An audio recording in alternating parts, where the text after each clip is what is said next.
The $19 billion Dangote Refinery in Lekki, Lagos, is set to begin production, following the arrival of its first crude oil shipment, marking a significant milestone for Nigeria's petroleum industry.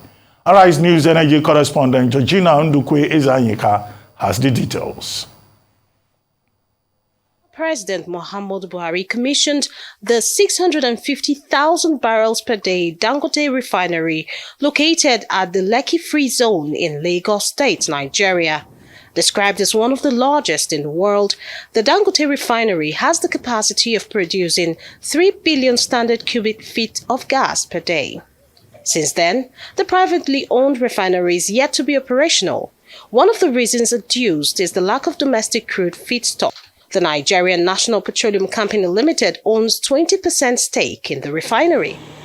Company sources had said NNPC Limited had recently agreed to supply 6 million barrels of crude oil as feedstock to the Dangote refinery this December.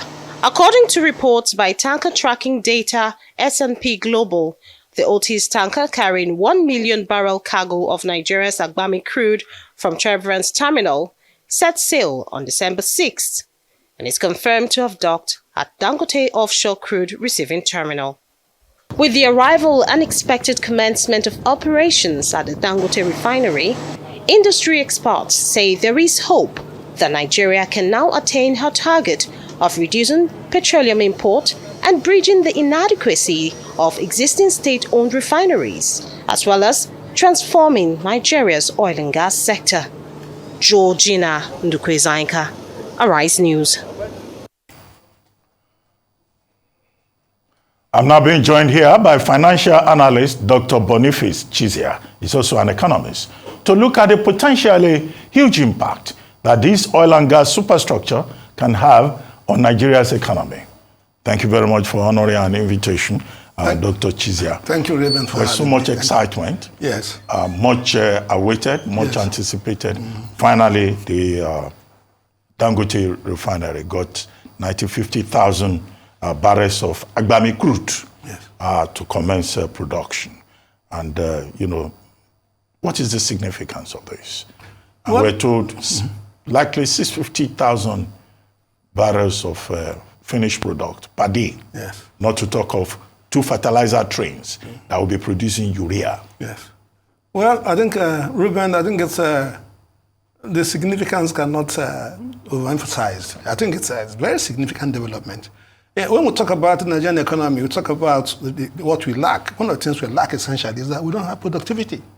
And this is productivity. So that's exactly what you need.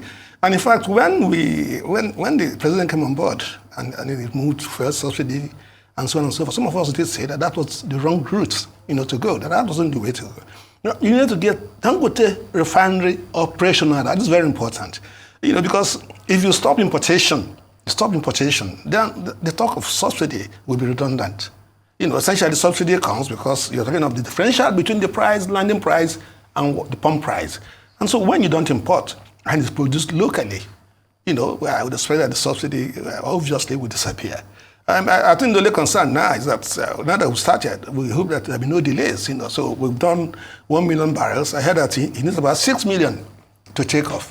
At the first stage, we're going to be doing 350,000 barrels a day and so on before we ultimately get to 650,000 barrels a day. And then we've also been told that we'll start with AGO, which is very scarce now, and in fact not affordable, and then aviation fuel and liquefied natural gas before we now get to fuel, which all of us consume. So I think that it's a wonderful development, something that we waited to happen for a long time, and it's good it's happening. What we are concerned now is that now that our hopes have been raised, and that we would not begin to suffer unnecessary delays. It's not unusual in an environment that our hopes will be raised, and then eventually also problems will creep in, and then so we'll start having delays. But I think that's the way to go. It's a game changer for the Nigerian economy. But how about the security of supply? Yeah, that could be a major challenge. What they have now is 950,000 barrels of crude, but as you pointed out, for them to crack the facilities into production, they probably will need up to about 10 million to be able to sustain production for a certain period of time and get more supply of crude. If they don't get directly from Nigeria, from Agbami or from, ExxonMobil. From ExxonMobil, I think that's in the from Guinea, from Afu, and other places. They can probably get from Brazil, from Guyana, a handshake across to the US, from Texas, once they can determine the quality, of the crude that they get. However, this security of supply, do you think, if there is that security, do you think it will help Nigerians in terms of price parity? Yes, I think that cost is another concern. Well, I think that first of all, you hit the nail on the head. I think if you to get this thing going, there's not something that you cannot do it in fits and starts. You cannot start the thing and then suddenly you shut down because you don't have the crude. So that's going to be the challenge going forward. And I would expect that Dangote himself is quite conscious of this, and they will be putting plans in place, like I said earlier on, that if it becomes necessary, a crude will be sourced from outside the country. But I think it's very important that this is guaranteed, because if you don't have the crude supply, then that will be some challenge. You know that what's happening in our environment is that for a long time, I think our OPEC quota is about 1.38 million barrels a day. It was about over 2.something million barrels a day, but we're not able it's to now meet 1.5. Well, it's 1.5 now. Okay, so that's the quota. So we're not able to meet it. So they go on a review, and what they gave us, we're not able to meet it, and then so they bring it down because they don't want to waste, so they give it to others who are in a position to meet this supply requirement. So I think that it's going to be a challenge. But I think that all we have to do is all efforts should now be geared, towards ensuring that this crude supply on the part of Nigeria. We were told that a particular refinery will be coming on stream in December. That again, we've had promises. So we must want to talk. Yeah, so we're told. So I think that we have to get on board. We have 4 refineries in this country. We have 2 in Port Harcourt, 1 in Warri, and of course the one in Kaduna is maybe in terms of the crude it needs to refine. Maybe we don't have that. But everything must be done. We must focus on making sure that now that we've come to this point, which we waited for a long time, that nothing would disrupt operations. Well, we've been talking about supply of crude oil from Agbami through the Shell Trading Company and Chevron. But how about gas? The Nigerian gas company is not one of the most reliable units, and they have 2 fertilizer trains there. Would they be able to get gas? Well, for a long time, gas in this country was being flared. It was flared because we were not able to utilize the gas. So and then the government imposed penalties, and those penalties were not sufficient enough to encourage those who were wasting this gas, to convert it. And so we are doing reinjection. So I expect that, it's an associated product. And I expect that, for as long as we are producing, the gas would come. But I'm not trying to understate. I think there's going to be some challenges, because in this country, we've lived in denial. We've not done what we should be doing, what we are expected to do. We've not been doing it for a long time. And one of the things that, it confronts most of us is that you start asking yourself, why is that so? So you have a refinery, it's not producing, you have the staff is there, you are paying salaries and so on and so forth, and so much waste, and there are no penalties. So nobody is even accountable. Nobody can tell you this is why this is not happening, and nobody can tell you this is what we are doing, to ensure that this happens. So I think those are challenges. I think that's the mentality we need to bring on board. Like I said, we're all excited, and Dangote Refinery has come on stream, and we think that's going to be a game changer. We think that it's going to affect the economy drastically. It's going to affect rate of exchange. Yeah, because it's 30% of priority cost dollar is given for importation of fuel, and so if you remove that, now you reinforce supply. And when you're talking of the rate of exchange, we say we're going to try and firm it up, and so on. We say we're expecting $10 billion loan. Nobody knows what has happened to it. And then the naira is suffering in the market, parallel market. So we might try and play the ostrich and say that we don't want to act, work with the parallel market. But that's what all economic agents use, because when you do business, and then you come back, you get foreign exchange at this rate, and you're going to do it again. I'm not sure you're going to get it. So the rate you'll be using in your calculations is the parallel market rate. Okay, while it's good for us to celebrate and all of that, do you think that we could reach a situation where in terms of the domestic supply, we have another monopoly, the Dangote Refinery monopolizing that space? The promise that the Port Harcourt Refinery will be ready in December may not happen. All those modular refineries, many of them have not even collected the licenses, according to one recent report. Now, in the event that is the Dangote Refinery that is just supplying, products to the Nigerian market, would that not be another monopoly? Well, Ruben, that's a monopoly I'm prepared to.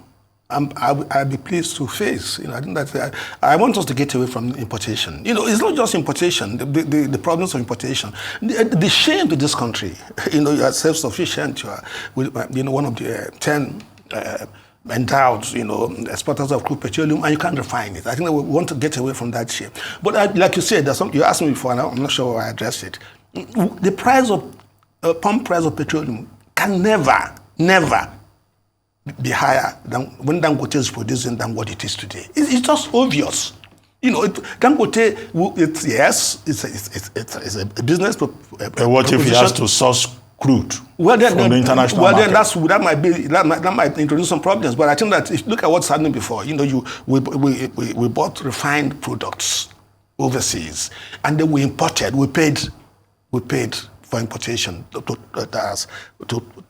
it in on board and bring it here. We paid insurance, then we paid demurrage. We suffered pilferage. We faced the corruption all over the place. All this added to, the pump price of a fuel.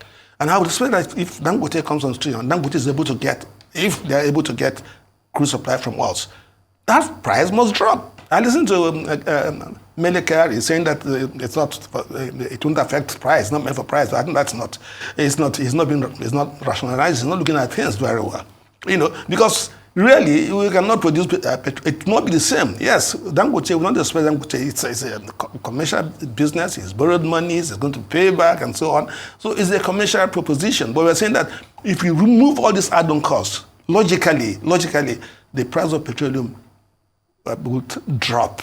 Must drop.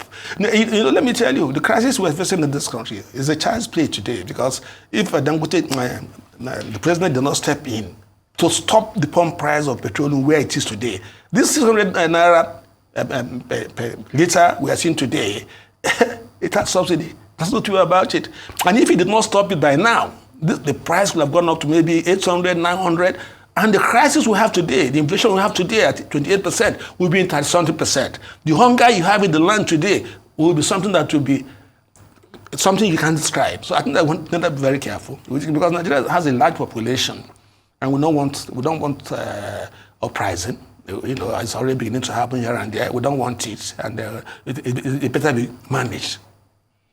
Well, how about NNPCL?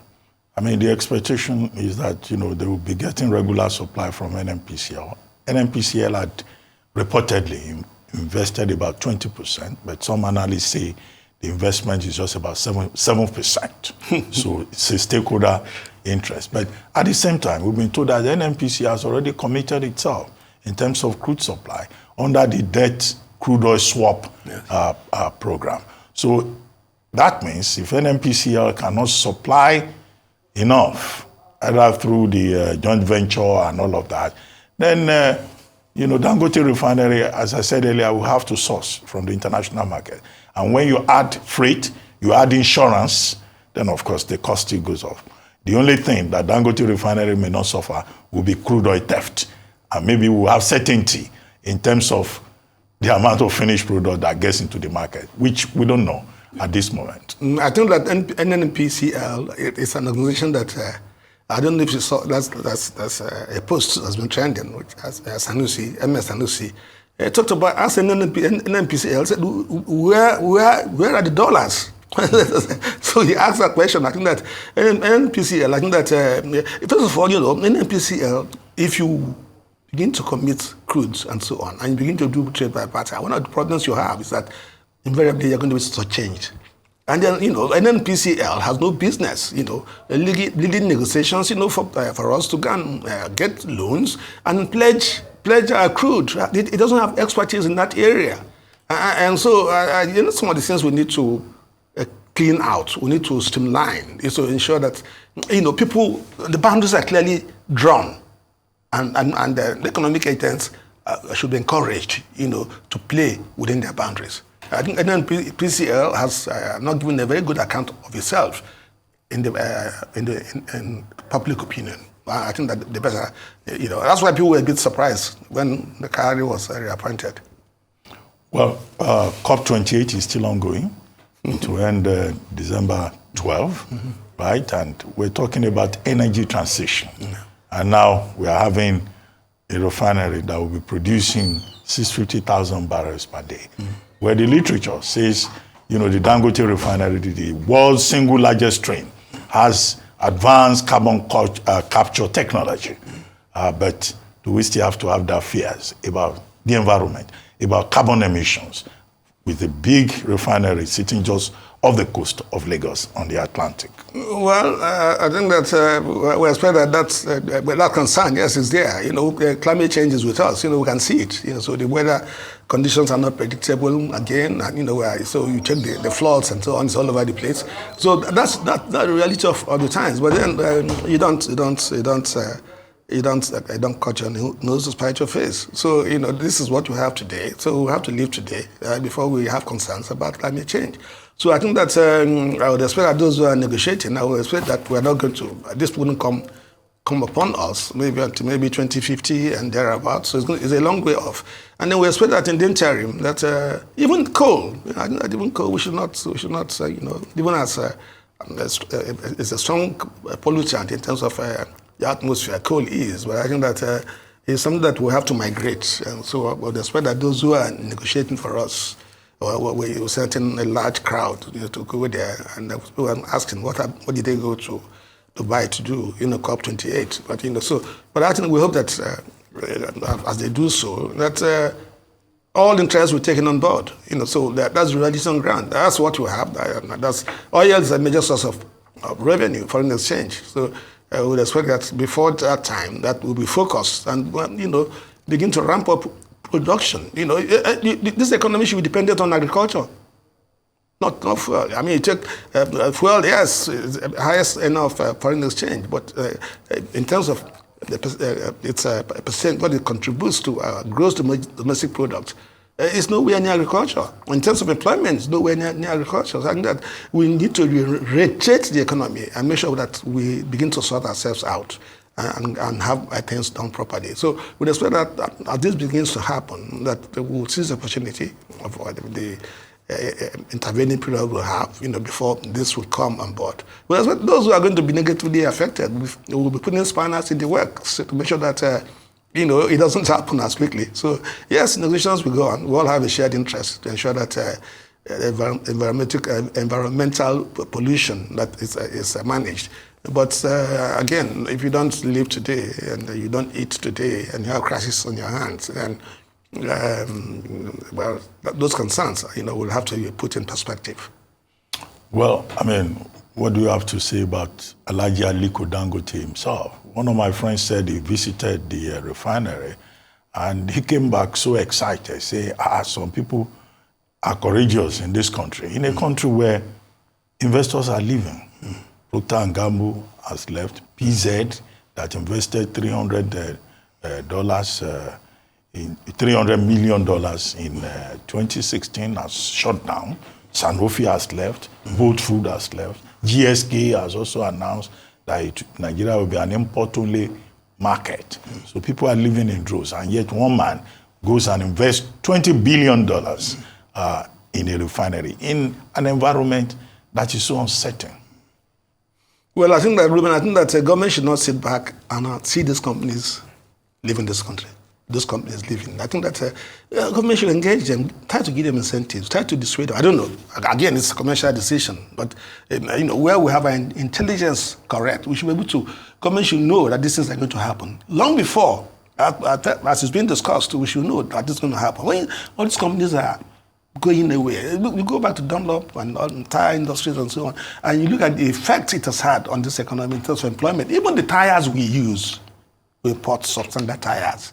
And we are seeing this happening gradually. So P&G wants to leave, and the impact it will have on this economy. Look at the footprints in the Nigerian economy. Look at the products. You go and buy Ariel, you buy some of those things, they produce them.